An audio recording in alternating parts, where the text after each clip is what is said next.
Salut à tous. Bon, je suis parti semer mes colzas par un peu plus de 30 degrés, donc ça fait bon, ça doit se voir à ma tête. Bref, donc je suis parti semer sans la fertilisation. Je vais revenir dans la vidéo vous expliquer pourquoi j'ai pas la fertilisation et pourquoi je ne l'aurai jamais. J'ai essayé, mais au moins j'aurais le mérite d'avoir essayé, mais c'est une grosse réussite et je n'ai pas envie de pourrir le semoir, donc mais de toute façon je reviens un peu plus dans la vidéo sur l'explication du pourquoi du comment. Allez, on va déjà aller semer ça. Colza en direct cette année chez moi, c'est une première, on va tester.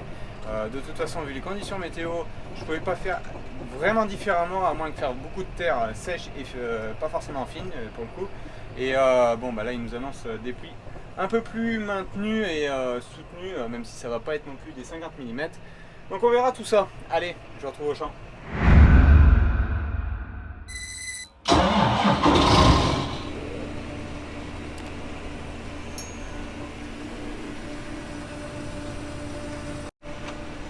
Allez, c'est lancé sous 32 degrés.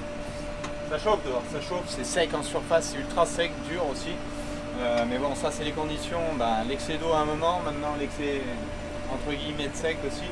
C'est ce pourquoi je n'ai pas voulu du tout travailler le sol, parce que j'allais faire une préparation qui ne m'aurait pas convenu, je pense, et j'aurais desséché le dessous. Donc si d'aventure on a effectivement les 10-15 mm d'eau là annoncés, je pense que ça sera parfait.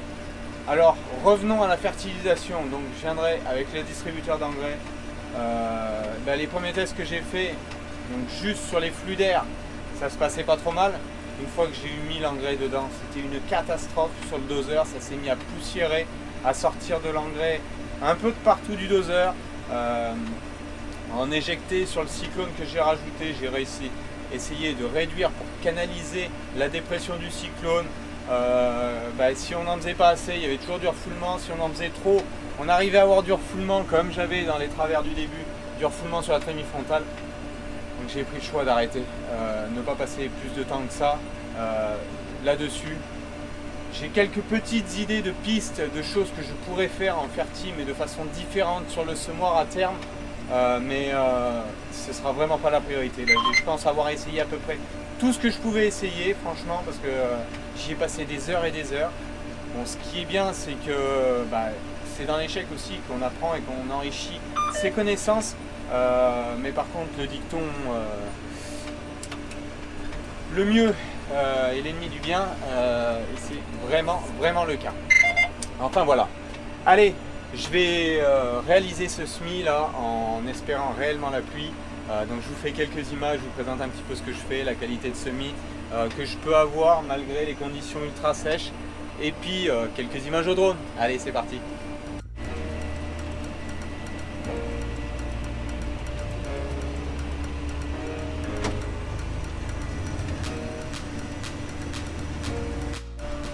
Alors oui, l'engrais starter que je prévoyais de mettre dans la ligne de semis sera mis à la volée, donc de façon traditionnelle avec un distributeur d'engrais. Bon effectivement, ce que je voulais, c'est vraiment avoir l'engrais au plus proche de la semence. Il va falloir que je m'en affranchisse sur ce semoir là. Alors impensable de mettre l'idée d'avoir deux têtes de distribution à 36 sorties, donc 72 tuyaux sur le semoir. Ça c'est vraiment impensable dans la configuration qu'il est aujourd'hui. Donc voilà, ce que je dis, il y aura sûrement des évolutions, il faut que je me recreuse la tête sur certains autres aspects pour le faire.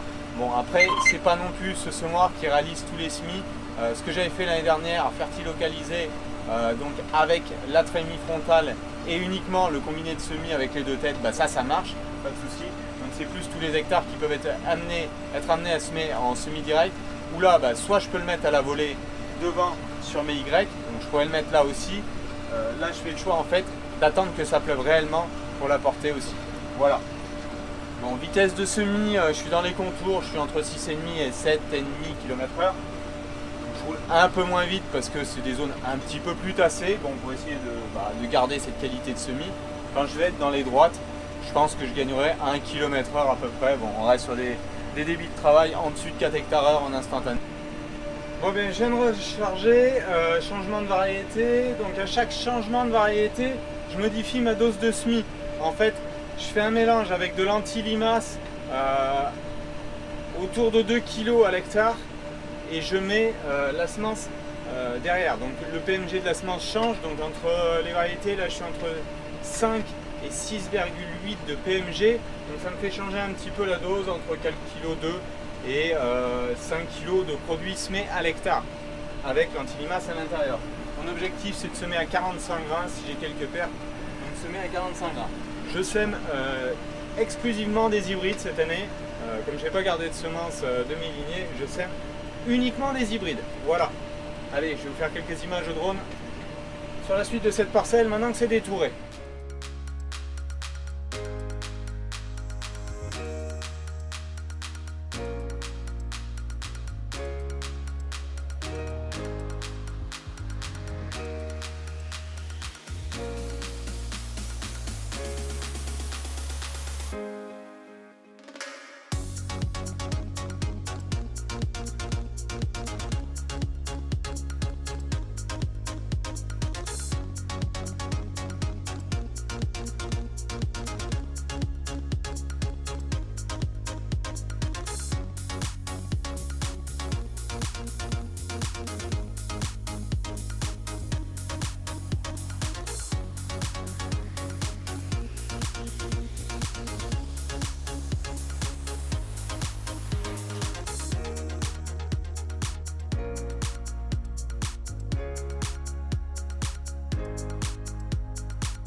Bon, je viens de changer de parcelle, je suis sur la parcelle que j'ai en semi-direct depuis X années maintenant.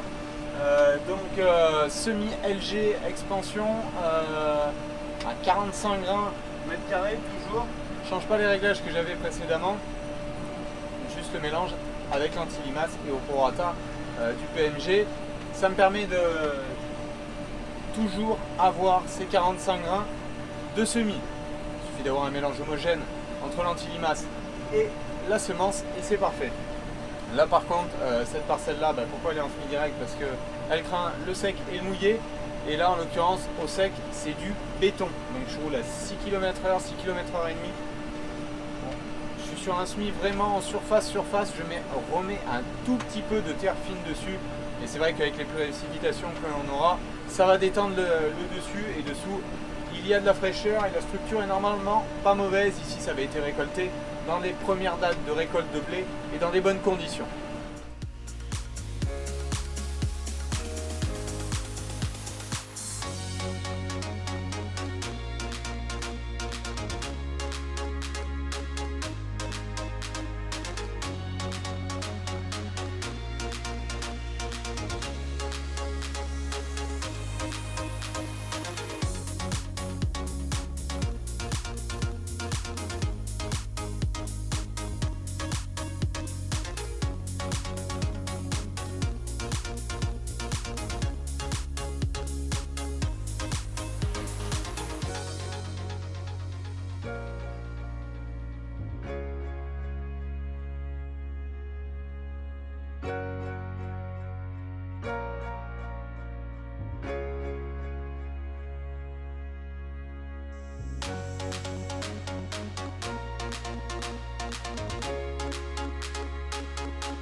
Bon, on voit bien la différence entre le passage du semoir et non, qui va aller coucher les pailles.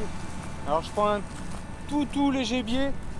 Sur la longueur j'ai dû prendre moins de 80 cm de façon à recouper un petit peu toutes ces cannes. Alors si on cherche un peu, dans la vidéo je vous en avais trouvé, mais en cherchant un peu, la vidéo que je vous avais fait mardi dans la semaine. Donc là, ça tombe bien, comme j'ai une chance sur deux, je suis pas sur la ligne de semis. Alors, des fois il faut chercher un peu plus loin. Des fois on pense. Et il enterre pas si mal en fait les graines que ça. Alors 45 grains et l'antilimace, ça fait pas beaucoup, donc des fois on cherche un moment. Mais bon, le but c'est que ça soit vraiment posé correctement. Alors vous voyez un peu le sillon que je trace avec le semoir, et il vient ramener de la terre fine qu'on peut trouver en dessus. Dessous c'est vraiment dur hein, ici. Alors après si on enlève toutes les pailles, on peut voir les passages des vers de terre qu'il y avait eu. Mais alors là, je pinaille franchement pour vous en trouver. À croire que ça sème pas. Non, si, ça sème bien. Mais c'est compliqué. Bon, il y a l'avantage d'avoir le discouvreur. Donc ça se discouvreur le soc derrière. Ensuite, j'ai une bandelette qui vient éviter les rebonds. Une roue de fermeture. Bon, alors elle, de rappui en conditions si sèches, elle ne sert pas à grand chose. Et la roue étoile derrière qui va ramener cette terre fine. Alors elle, par contre, elle est très utile. Parce que vous voyez, elle ramène cette terre là un petit peu plus fine là. Donc ça c'est des agrégats qui sont en surface, et quand ils auront pris l'eau, ça ira tout de suite beaucoup mieux. Alors voilà, là je viens de voir un grain d'antilimace et j'avais dépassé, il est juste là dessous, voilà, il s'est échappé dans la terre.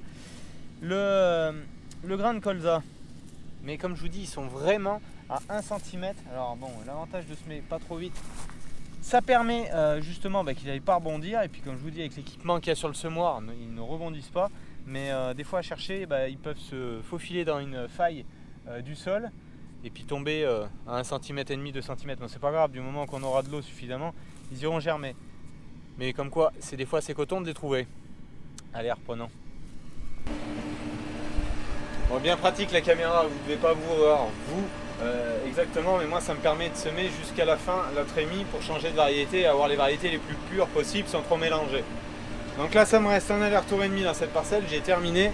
Ensuite demain ça me restera celle d'en face, il est 19h, donc je vais pas m'attaquer à celle-là. Il y en a 11 hectares, et puis si ici ça roule pas, il n'y a pas de raison qu'en face je puisse rouler beaucoup plus vite. Donc on prendra le temps, ça pleut qu'après-demain, donc on a le temps de faire ça. Et autant perdre un petit peu de temps, perdre entre guillemets, et semer vraiment correctement. Bon, c'est assez rare moi que je sème si lentement avec ce semoir, mais les conditions étant tellement dures et que je suis sur un sol donc en direct ici, quand on est sur un sol travaillé, je peux semer beaucoup plus vite. La preuve, l'année dernière j'étais au double en termes de vitesse. Bon, le double en termes de vitesse, ou ici on est à peu près sur la même chose. Là je suis à moins de 5 litres.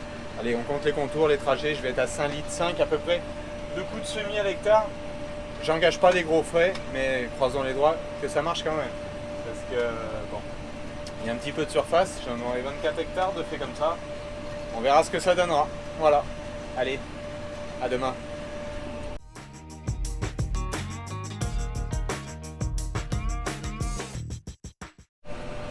Bon, nous sommes le lendemain matin, je viens de rattaquer, donc là j'ai mis le guidage, je suis dans le contour de la dernière parcelle qui fait 11 hectares.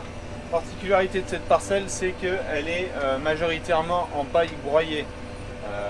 J'avais des soucis à la récolte de paille verte et la parcelle était sale sur tout le milieu, l'intérieur. Donc j'ai broyé la paille et rebroyé derrière avec le broyeur, le Fixef Garneland. Qualité de travail au broyage, c'était plutôt pas mal, hein. Je ne sais pas si vous verrez, mais je vous ferai quelques images. J'ai une batterie de drone, donc j'essaierai de vous faire quelques images quand je serai un peu plus dans les droites, justement. Donc ça va pas mal. Par contre, j'essaye de me cantonner sur, donc là, les travels, 5 km/h, 6 km/h, de rouler un petit peu moins vite. Et ça va pas plus mal pour tout ce qui est paille dans le rang, dans la ligne de semis. Je vois pas un écart majeur, mais bon, je vais laisser d'avoir plusieurs vitesses de semis comme ça. Je suis pas en peine de faire la parcelle dans la matinée, donc je préfère mettre 1 heure de plus et faire, je suis pas certain, mais un boulot de meilleure qualité. Voilà. Toujours là par contre j'ai attaqué la parcelle, donc j'ai fait un mélange de 2 variétés hybrides, comme je traite avec, je mélange avec une dose d'anti-limaces, 2 doses de semences pour avoir ce ratio à peu près 50-50. Un petit peu moins hein, d'anti-limaces, ça fait 2 kg et en gros 2 kg 2 à 2 kg 6, 7 de semences en fonction des PMG.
Bon ben ça avance doucement mais sûrement. Allez, je sais pas si vous allez voir, on est à la console sur la parcelle, donc j'ai fait 9 hectares, il m'en reste 2 tout ronds. Sur les 9 hectares, je suis à 46 litres de consommation. Ce qui reste raisonnable. Donc bon, on va voir à finir tout ça. 2 hectares, j'ai largement la semence, oui, on est bien. On est même très très bien. J'avais pris de toute façon une dose de rab, donc je suis sûr de pouvoir finir. C'est ce que vous voyez justement au drone. Dans la trémie frontale, dans l'autre caisse, comme je ne m'en sers pas, j'ai toutes les fournitures qu'il faut, l'anti-limace, la bascule, des seaux pour faire réaliser le mélange, et ensuite je transvase dans la trémie de droite qui achemine l'engrais, enfin la semence et l'anti-limace, pardon, dans la ligne de semis avant du semoir. L'avantage, c'est sur le montage que j'ai, si je veux aller d'une ligne à l'autre avec une trémie ou l'autre, j'ai juste à permuter ces 2 tuyaux en sortie là le long du tracteur, et ça permet de semer soit devant soit derrière, et avec différents placements de graines, puisque la rangée avant, chaque élément est indépendant. On fait un réglage indépendant de chaque élément en profondeur de semis, donc ça permet d'avoir un peu de polyvalence. Malheureusement, comme je disais, il n'y aura pas la polyvalence de l'engrais localisé, étant donné tous les reflux que j'ai dans ce doseur. Bon, c'est, je pense, majoritairement un problème de doseur, de conception du semoir avec ce doseur là, qui ne permet pas de faire ce que je voudrais faire. Alors peut-être qu'en changeant de doseur, voilà. J'ai beaucoup d'idées qui me sont revenues après, à force de travailler, en fouinant un petit peu sur internet, voir de différentes choses. Je verrai ce que je ferai. Bon, comme je vous disais, ça ne part pas sur une surface énorme, la majorité. Bon, et puis j'ai la flexibilité de pouvoir semer avec le combiné de semis et la fertie, comme j'ai 2 caisses sur la trémie frontale. Ce système-là marchait l'année dernière et marche plutôt bien et donne des résultats tout à fait convenables. Voilà, allez, je vais terminer tout ça et puis on passera à la suite.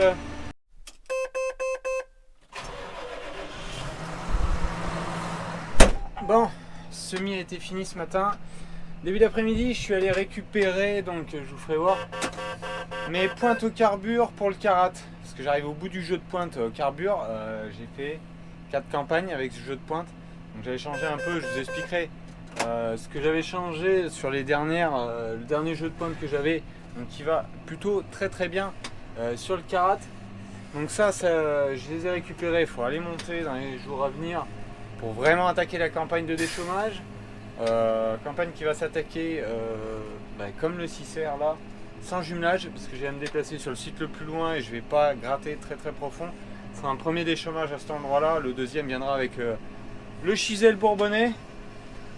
Donc ça c'est dans les travaux qui est à venir. Là ce que je vais faire tout de suite, donc j'ai rangé tous mes sacs de semences, récupéré les étiquettes, je garde les étiquettes de l'eau de chaque variété que j'ai semé en colza, donc il y en a plusieurs, donc tout a été localisé dans les parcelles où je les semais. Donc ça j'y garde. Maintenant ce que je vais faire, donc j'ai vidangé la trémie et je vais lui mettre un petit coup de lavage. Alors non pas qu'elle est sale, mais pour dépoussiérer un peu et finir de vidanger propre toutes les graines qui peuvent rester. Comme ça elle sera prête à attaquer les semis de blé un petit peu plus tard. Bon, avant de faire les semis de blé, il faudra trier, enfin calibrer et traiter toutes les semences. J'ai déjà commandé quelques semences il y a quelques jours pour mes futurs contrats que je vais avoir. Allez, donc blabla sur la dalle, un coup de Karcher et ça sera bon.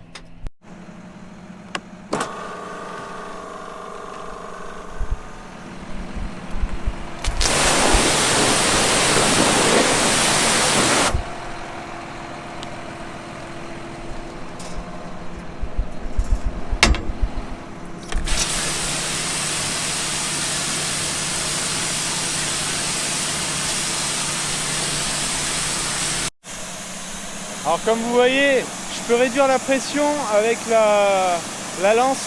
Donc quand je fais avec cette lance là, je ne sais pas si vous vous rendez compte, donc là j'ai pas la potence, j'ai l'autre lance sur le Karcher. Donc c'est simplement pour dégrossir, c'est à côté. Quand on fait les voitures et tout, ça me permet avec cette lance là, enfin, cette poignée ici, d'avoir le canon à mousse que je peux pas avoir sur l'autre lance qui est sur la potence, parce que c'est une lance Karcher. Alors que mon nettoyeur haute pression, c'est un nid fixe. Voilà, voilà. Allez, dans les grandes lignes, c'est bon, c'était vraiment dépoussiéré le tout. Donc ce que je vous dis, c'est qu'en fait, là j'ai un raccord rapide donc, sur le nettoyeur haute pression. Donc quand je débranche, je peux débrancher comme un raccord hydraulique et brancher en lieu et place la potence qui a la lance Karcher. Et si je veux mettre le canon à mousse qui se retrouve juste là, donc cette bête là, on déconnecte, même principe ici pour le mettre en lieu et place. Bon, là j'ai pas besoin de mettre de mousse, ça sert strictement à rien. Allez, on va remettre tout ça à l'abri, je détellerai demain justement. Les nuages sont en train de monter, nous aurons des orages un petit peu violents finalement ce soir. Alors c'est d'orage, hein, ça peut passer 10 mm comme 40. Croisons les doigts qu'il n'y ait pas trop de vent, surtout pas de grêle, merci. Et on verra tout ça. Allez, je vais remettre le 6R à l'abri et puis je vous retrouve juste après.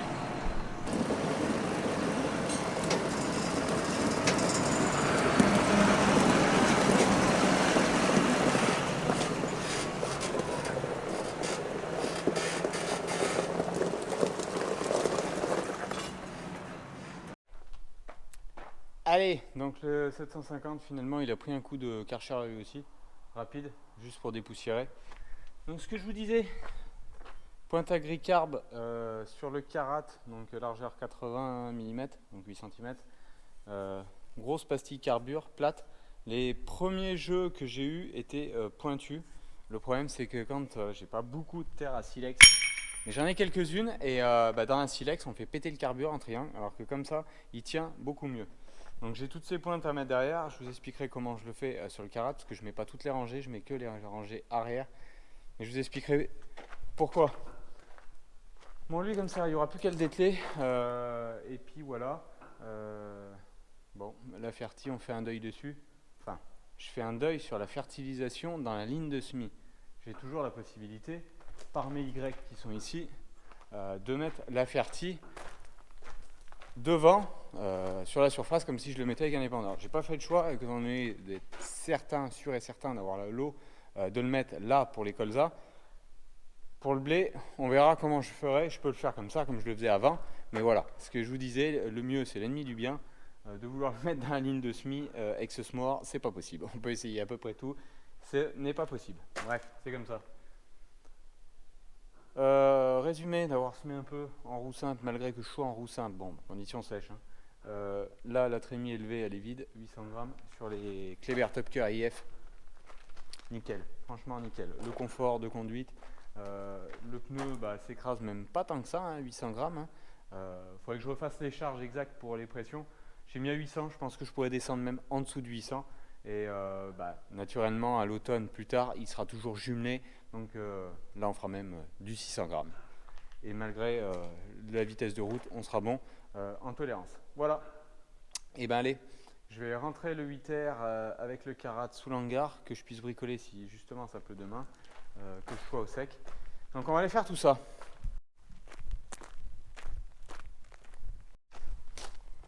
Alors le Karat, bon, si vous vous souvenez justement les pointes que je vous ai fait voir tout à l'heure, bah, c'était les mêmes que celles-là. Sauf que celles-là, elles ont 4 campagnes. Le déchaumeur a fait, je sais pas le calcul exact, beaucoup plus de 1000 hectares, oui ça c'est sûr. Bon, on est sur une fréquence de renouvellement de ces pointes assez longue, donc ça me va beaucoup mieux.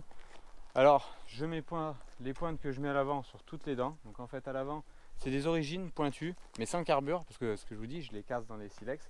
Donc je les change plus fréquemment, mais ça c'est que sur la rangée avant.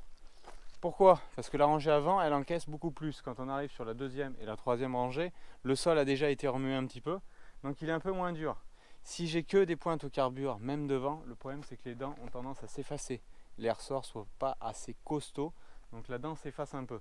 Chose qui ne se passe pas sur le deuxième et le troisième rang. Donc c'est pour ça que ceux-là sont montés en carbure avec une grande longévité. Pas 7 mais 6 dents, parce que celle qui est au milieu elle n'a pas le même intervalle, donc elle prend un peu moins, donc elle est au carbure quand même. Celles qui sont devant, les 6, ça m'arrive de les changer 1 à 2 fois par an, donc c'est pas non plus la mort.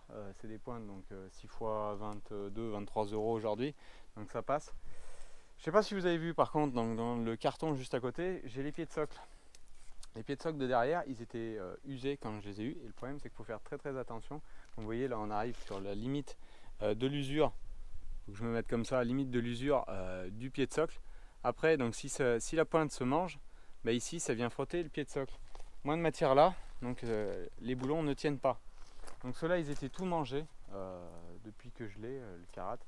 Je pétais des boulons malgré d'être passé sur des boulons de 120 kg, donc des 10 en diamètre d'1 cm, mais en 120 kg de résistance. J'arrivais à en casser. Donc j'ai fait le choix la dernière année que j'ai monté justement ces points de carbure. J'ai dit de toute façon ça sera le dernier jeu qui ira sur ces pieds de socle. Donc je les avais soudés. Donc là ils allaient sûrement pas se barrer. Mais c'est pour ça donc j'ai tous les pieds de socle des 2 et 3e rangées à changer, plus les pointes. Je vais repiquer mes versoirs, les remettre sur les autres. Et puis on sera prêt à travailler. Voilà le travail qu'il y aura à faire demain si ça pleut. Donc déjà lui, ce que je vous dis, on va le remettre à l'abri pour être tranquille demain.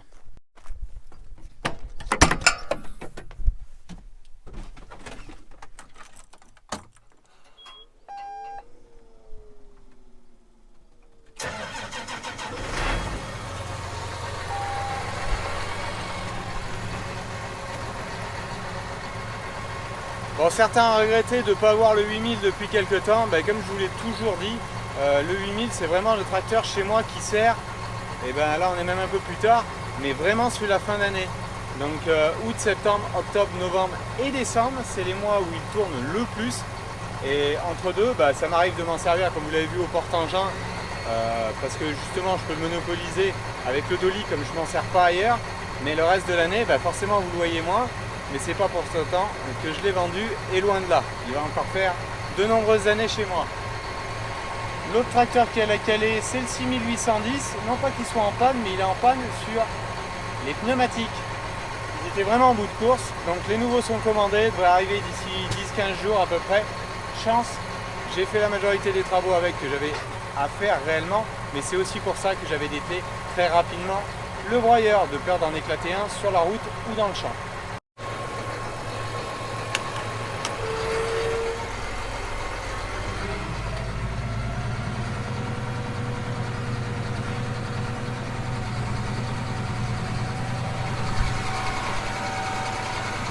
Bon alors vous avez vu le jumelage à côté, ce que je vous dis, j'ai du déchaumage à faire en petite profondeur. Petite profondeur, on travaille à 10-15 quand même, du premier coup. Mais ce qu'il y a, c'est que ça, j'ai à le faire sur le site le plus loin. Donc pour ne pas monopoliser mon père, pour me convoyer, étant donné qu'on est sur des conditions plutôt sèches en ce moment, donc je fais le choix de le faire avec les pneus en roue simple. Donc en roue simple, parce qu'avec la nouvelle montre de pneus que j'ai sur ce tracteur là, permet de dégonfler, j'ai quand même une adhérence qui est sans tout pas trop mal. Donc ça fera le taf comme ça. Et par contre, quand je vais revenir par le compte, pour le coup, Là par contre, lui, il aura le jumelage de montée. Le 6R, je ne vais pas monter le jumelage juste pour semer, étant donné qu'en conditions sèches. Et puis là, je risque d'aller dans les 10-15 jours à venir sur des chantiers d'ensilage. D'ici 10-15 jours, pas avant, ça c'est sûr, de la moisson de tournesol. Ce que je vous avais dit la semaine dernière, ils ont vraiment avancé. Et là encore plus depuis les 3-4 jours de chaud. Voilà. Allez, on se retrouve demain pour travailler sur le carat et sûrement dételer le semoir. Le re-ranger à sa place là. J'ai des big bags de semences à enlever, j'ai des big bags d'engrais que je voulais mettre dans le colza, que je mettrai peut-être, donc ça il faudra que je le décale. On fera tout ça demain.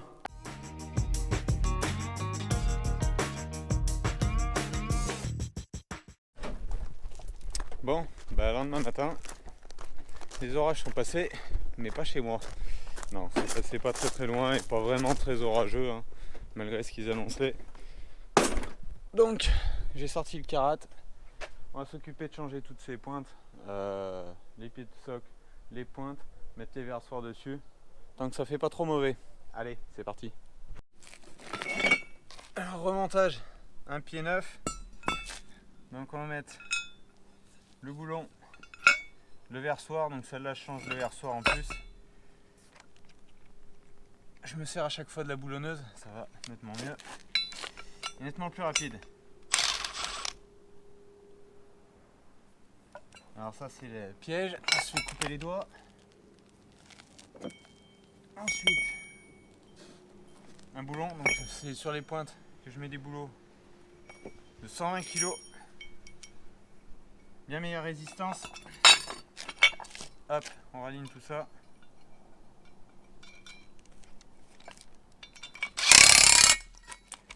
Un coup de péteuse.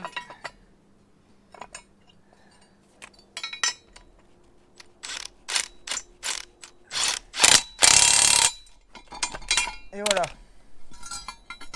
un ensemble neuf, versoir neuf, pointe neuve. Donc on voit la largeur, enfin l'épaisseur de la pointe au carbure qui est vraiment impressionnante par rapport aux autres. Ensuite leur montage sur le déchaumeur, on vient simplement, clac, on la remonte là et la goupille derrière. Comme ça c'est tout bon.